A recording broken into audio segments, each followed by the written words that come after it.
Hey everybody, welcome back to the Game Store Guy podcast. This is host. I'm your host, Kevin, CZ Game CEO, the Game Store Guy. So, fuck it, let's just run with that, even though I screwed up that intro. Anyway, this is episode 261, and it's a couple things I want to talk about. I guess some stuff I left out of the last podcast that I probably should have mentioned. First, couple episodes ago, I talked about my giant printer being down and how I was reaching out to Elegoo to get a new part. It turns out it was just the cable went bad in it.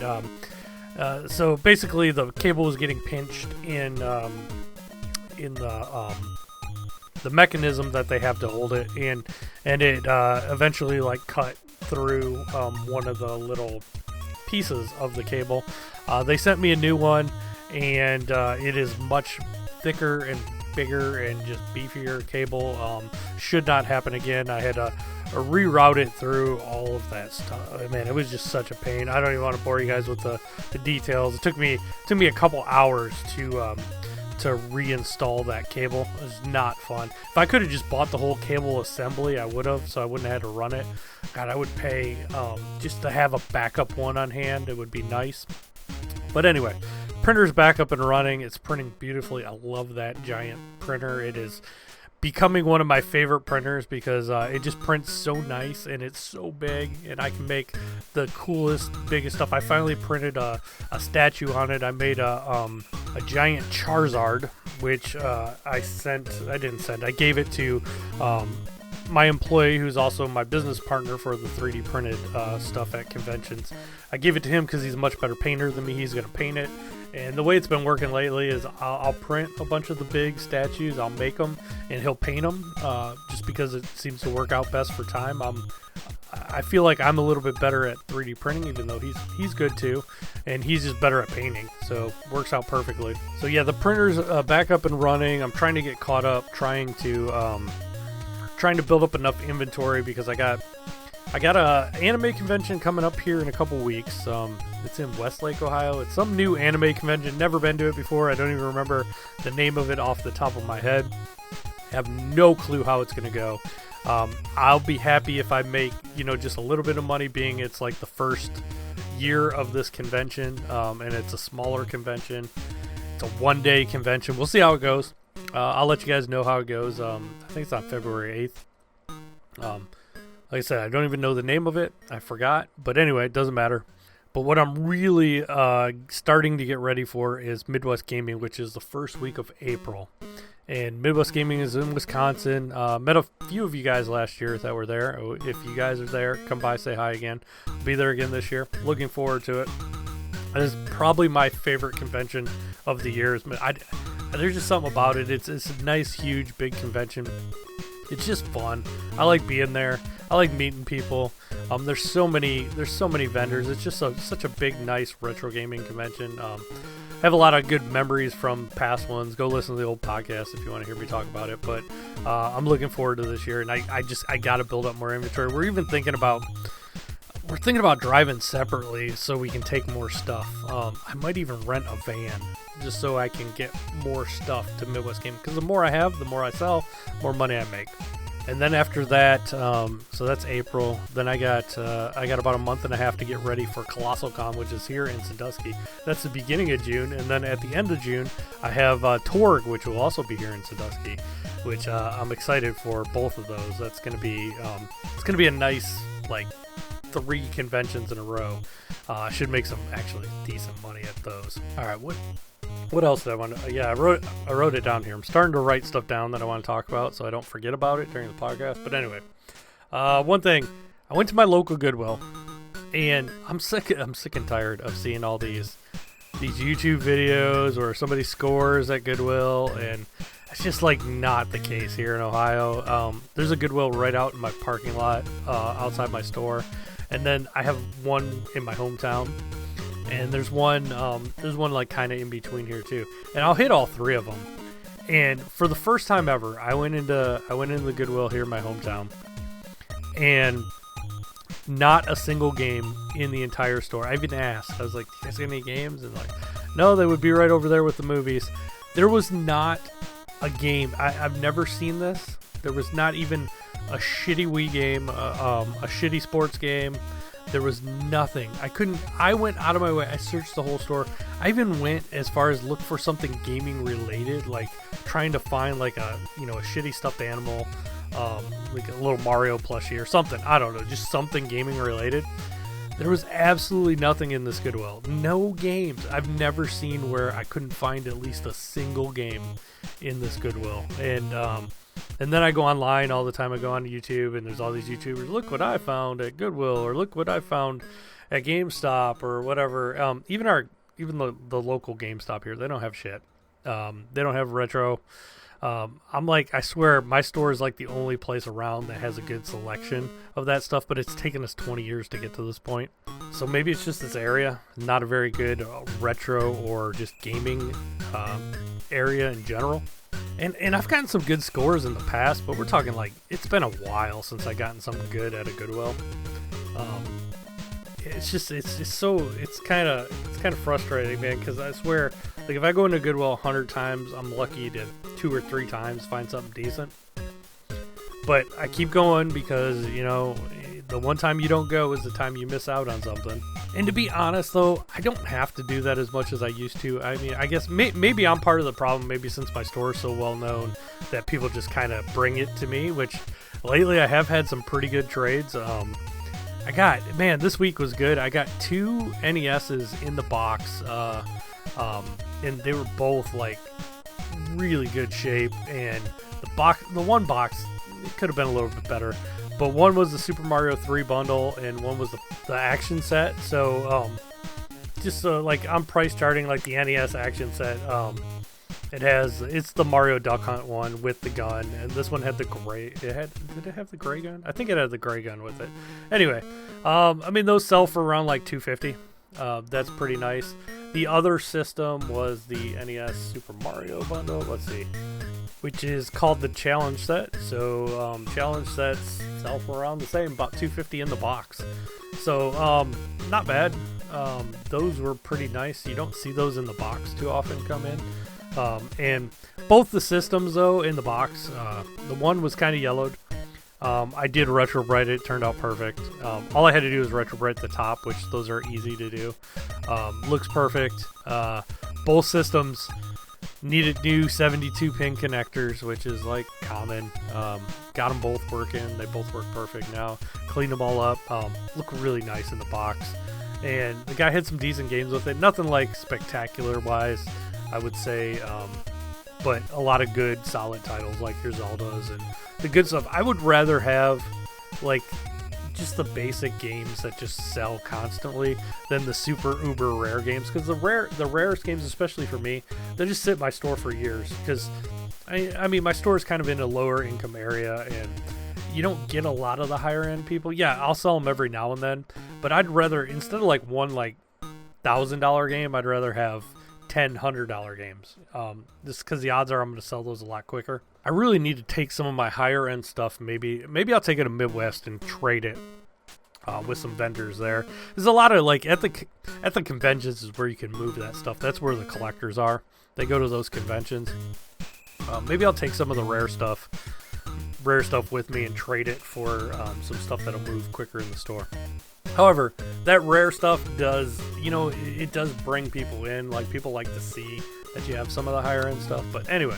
Oh, and on the last episode, I talked about the Switch 2 coming out. And yeah, it's still April 2nd when they're going to release the specifications. But the going rumor is it's probably going to be about $450 to $500, which is about what I predicted. I know some people say that's too much. I think that's about right, considering, the OLED is $350. So you would imagine a newer one with more power is going to be at least $100 more than the current model, the current top tier model. But anyway, some things I wanted to talk about that I kind of forgot about last week was one of the cool things. Looks like it has some kind of mouse feature. So I'm thinking like a laser mouse, which a lot of people don't know what they're going to do with that. But one thing I think they're going to do with it, which would be awesome, is to bring back gun games, because if the motion is like really accurate and it has like a laser pointer or whatever it has to make it super accurate as a mouse, you could do some sweet gun games with that. They have House of the Dead right now on the current Switch, and it kind of works with motion, but it gets kind of off track a lot of times and you got to reset it. If it can actually tell where it's at on the TV, that would be fantastic. Bring back the old arcade, all those old arcade games, House of the Dead, Virtual Cop, Time Crisis, you name them, Area 51. I want all that stuff. I want new gun games because I miss them. Seems like the only place that gets gun games is VR now, and you know it's sad.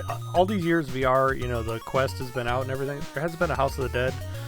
Come on, Sega, what are you doing? And I mentioned how I thought the Switch was a little bit easier to like take with you on vacation as opposed to the Steam Deck. And what I was really talking about is how thin the Switch was. And I guess the Switch 2 is, since the screen's going to be bigger, it's going to be bigger in general, but it still seems like it's really thin, which means I don't, to me in my head, slides into a bag easier than the thicker Steam Deck.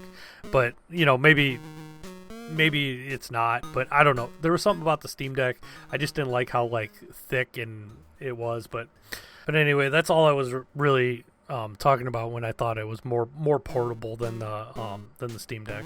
And I would like to get a Steam Deck, but I've been trying to, you know, maybe pick up one used cheap, or if I'm gonna get a new one, I'm just gonna wait for them to come out with a part 2, because I swear, like right now, if I buy one, second I buy one, they'll announce the Steam Deck 2. And you know, with Nintendo coming out with the Switch 2, Steam probably has been working on something, and I'm sure they'll have a part 2 coming out soon. So while I was working on this podcast, I just got a text from the guy who organizes the Torg video game convention, which I just talked about. And the tables just went live, so I actually paused this and I went and ordered my table. And I got a nice big giant end cap table, a booth, I should say. I actually have 4 8-foot tables. Usually the most tables we've ever had at a convention is 2. In even Midwest, I got 2. I got like a corner booth, but I'm gonna have 4 8-foot tables. I have so much room. We're gonna bring a bunch of statues. We're gonna try to do Torg Upright. We got about 5 months to get ready for this sucker. I am currently, as we speak, trying to start a giant Mario RPG print. So I'm going to try to make a giant Mario statue for Torg and have it all printed and ready to go. I'm also excited. I am making these chains that have Torg on them. They're going to be sold at the Torg booth, at the main merch booth for Torg. And that's going to be fun to see people wearing the chains that I made. So yeah, I'm getting excited for convention season to start rolling in again. But anyway, what else happened this week? They announced the new Doom game looks awesome. Doom the Dark Ages, which somebody obviously played God of War, because the shield on that game is just like God of War. He shoots out the shield, takes out enemies, and it comes back to him. It's like a cross between God of War and Captain America with that shield. It is awesome. That game, I am so looking forward to it. And the other big announcement out of the main Microsoft announcements was Ninja Gaiden 4 coming out, but then they also redid Ninja Gaiden 2 Black. So Ninja Gaiden 2 got the black equivalent, and what sucks about it was digital only. It was a surprise release, but there is a physical but it's only in Japan, but it doesn't come out for like another month, and it's only on PS5, which is bizarre. But it's also in English, so I'm importing a few to have at the store. I really wish it was coming out. I've heard rumors of maybe limited run putting it out here in America, but they'll put it out. It'll be out like 8-9 months from now. That's just the way limited run works. Whereas the Japanese one will be out in like a month. So I'm gonna import some of those, have them in the store, and they're the Asian version, so they'll be in English, and they'll pretty much be the same price, which I think is a little high. This game's selling for $50, which it's weird to me too that they remastered this game, because I have it I have it right. I'm looking at it right now. I have it on Xbox 360. But if you play it in a Series system, the Series X, it like up-reses it. They did all kinds of work on it. It makes it into 4K. It looks beautiful. Runs at 60 frames per second. I guess the remaster, the Ninja Gaiden 2 Black, can support up to 120 frames per second, which is awesome. I guess if you played it on PC, it's even in ultra widescreen, which would be awesome. But I was playing Ninja Gaiden 2 on the 360. I'm gonna wait for the physical version, or it to be available on like PlayStation Plus, or I don't have Xbox Live at the moment. I know it's available on Xbox Live, but I'm not paying for Xbox Live just for that game. I really don't play many games on Xbox Online anymore. I will get Xbox Live again when Gears comes out, when the new Gears comes out. I'm a big, huge Gears fan, so looking forward to that. But I was also playing the original Ninja Gaiden Black, which is an Xbox One game.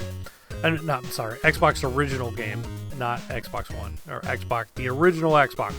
And man, that game looks fantastic too. It's running at a very high frame rate. It's cleaned up quite well. I don't know what magic they do, man. The emulation is fantastic when you play some of the old games that get up-resed, and man, they look beautiful. So even the original OG Ninja Gaiden, I have the Ninja Gaiden Black, runs perfectly on the Xbox Series X. So what's funny that my Xbox Series, I play mostly old games on it. I don't play a lot of the new games. On the new games, I either play them on PC or my PS5 or Switch, where they're not available unless you're on the high seas. But yeah, so I play my consoles for the exclusives, and there's not a lot of exclusives on Xbox. I did play Indiana Jones. That's exclusive for now. But Xbox just doesn't have the exclusives. So that's why, I love Xbox, but man, it's been rough last couple of years, especially when I can play all the games on the PC that are on there. So, there's really, if you have a gaming PC, there's not a lot of reasons to own the Xbox other than playing old stuff, which isn't good for Xbox. But anyway, people say I'm like anti-Xbox. I'm not. I actually, man, I love the 360. 360 was by far, it was way better than PlayStation. Xbox One was really good, but I think PlayStation 4 was a little bit better. But I think PlayStation 5 is just not that it's better, it's just got better games. I actually like the way the Xbox Series looks better, but I think the Series S is just holding back the Series X. I think because of that, you just don't get some of the games that you would have got if they didn't have basically that noose around their necks of the Series S. But Series S is it's basically a Game Pass machine, and that's, for what it is, I guess it's a good value to customers if that's all you want to do, but for me, no thanks, I'll pass. But anyway, I think that's about all I got this week. Yeah, I just kind of rambled there. Thanks everybody for listening, and I'm out.